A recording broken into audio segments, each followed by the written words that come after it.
दोस्तों, स्वागत है आपका आपके अपने YouTube चैनल एग्जाम विद सारथी में। दोस्तों, आज हम डीलेट प्रथम सेमेस्टर के संस्कृत विषय का जो पहला हमारा जो चैप्टर चल रहा था, जिसका नाम था हमारे आसपास की वस्तुओं के संस्कृत में नाम, उसका तीसरा भाग लेकर आए हैं और इसी भाग में इस चैप्टर को हम कंप्लीट कर देंगे। तो चलिए आज की क्लास को शुरू करते हैं। तो हम जानते हैं कि आँख को संस्कृत में क्या कहते हैं।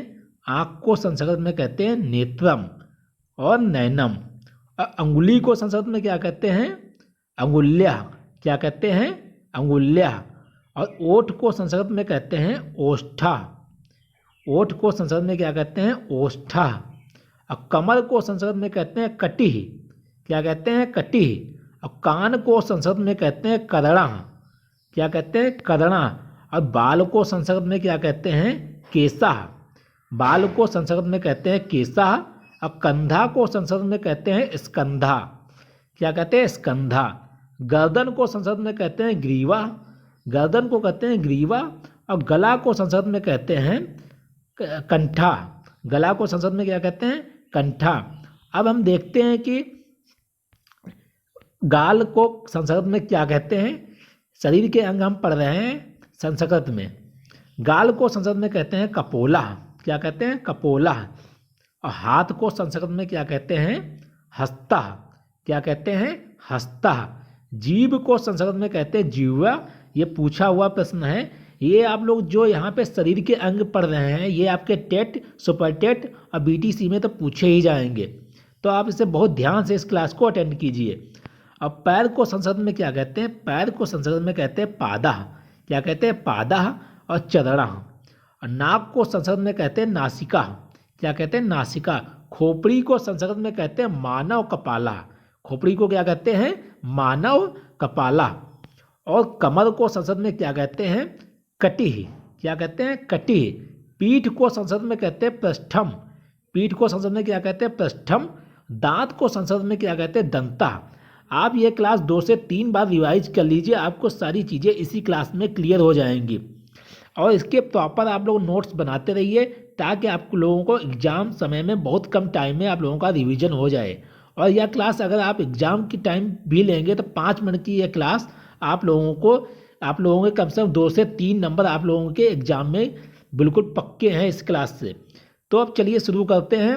हमारे आसपास की जो कुछ अन्य जो वस्तुएं हैं उनके संस्कृत में नाम, जैसे कमरा को संस्कृत में क्या कहते हैं? कमरा को संस्कृत में कहते हैं कक्ष, कोष्ठा। और संसार को संस्कृत में कहते हैं जगत। क्या कहते हैं? जगत। और कपड़ा को संस्कृत में क्या कहते हैं? करपटा।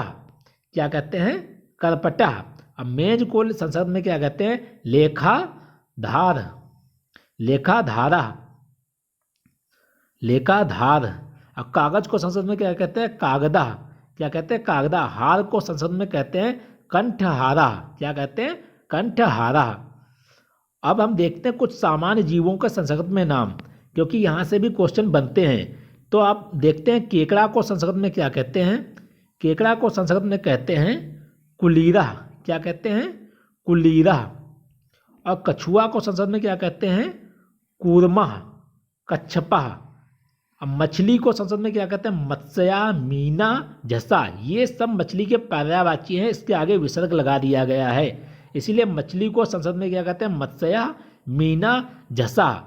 आप लोग हिंदी में जब पढ़ते हैं मछली के पर्यायवाची, वहाँ मत्स्य मीन होता है। और यहाँ पे जब आप संस्कृत में जब मछली को क्या कहते हैं संस्कृत में, तब यहाँ पे हिंदी के जो पर्यायवाची उनके आगे विसर्ग लगा दीजिए, आप लोगों का ये क्लियर बन जाएगा। इस मछली को संस्कृत में क्या कहते हैं? मत्स्या। और क्या कहते हैं? मीना। जो मक्खी होती है, मक्खी को संस्कृत में कहते हैं मच्छिका। क्या कहते हैं? मच्छिका। मगरमच्छ को क्या कहते हैं संस्कृत में? मकरा। मकरा, नकरा। और मकड़ी को संस्कृत में कहते हैं ऊर्णनामा। क्या कहते हैं? ऊर्णनामा। और गिलहरी को संस्कृत में कहते हैं चिक्रोड। चिक्रोड। गिरगिट को संस्कृत में क्या कहते हैं? क्रेकलासा। क्या कहते हैं? क्रेकलासा। चूहा को संस्कृत में क्या कहते हैं? मूसका। चूहा को संस्कृत में क्या कहते हैं? मूसका। अब हम देखते हैं कि हेडलाइट को संस्कृत में क्या कहते हैं? हेडलाइट को संस्कृत में कहते हैं अग्रदीपा। क्या कहते हैं? अग्रदीपः। दर्पण को संस्कृत में कहते हैं आदर्शः। दर्पण, दर्पणा, यहाँ पे विसर्ग लगा लीजिए। दर्पण को संस्कृत में क्या कहते हैं? आदर्शः दर्पणा। आज को कहते हैं आद, और आग को संस्कृत में कहते हैं अनलः। क्या कहते हैं? अनलः। आग को संस्कृत में कहते हैं अनला। बेरोजगारी को कहते हैं, बेरोजगार जो कि आप लोग हैं, बेरोजगारी को संस्कृत में कहते हैं अनुद्योगिता। और याद को संस्कृत में कहते हैं अनुस्मरण। क्या कहते हैं? अनुस्मरण। जंगल को संस्कृत में क्या कहते हैं? अरण्यम। क्या कहते हैं? अरण्यम। जंगल को संस्कृत में कहते हैं अरण्यम। और नेवला को संस्कृत में क्या कहते हैं? नकुला। नेवला को संस्कृत में क्या कहते हैं? नकुला। आप लोग यह क्लास 2 से 3 बार ले लीजिए, आपकी सारी चीज़ें इसी क्लास में क्लियर हो जाएंगी। और इसके प्रॉपर नोट्स बनाते रहिए, और मिलते हैं आपको अगली क्लास में। और यह जो वीडियो है आप अपने मित्रों तक शेयर कीजिए, जो भी बीटीसी की प्रिपरेशन कर रहे हैं, जिनका फ्यूचर में उनका टीचर बनने का सपना है, वो इस क्लास को ज़रूर देखें। जय हिंद, जय भारत। मिलते हैं अगली क्लास में।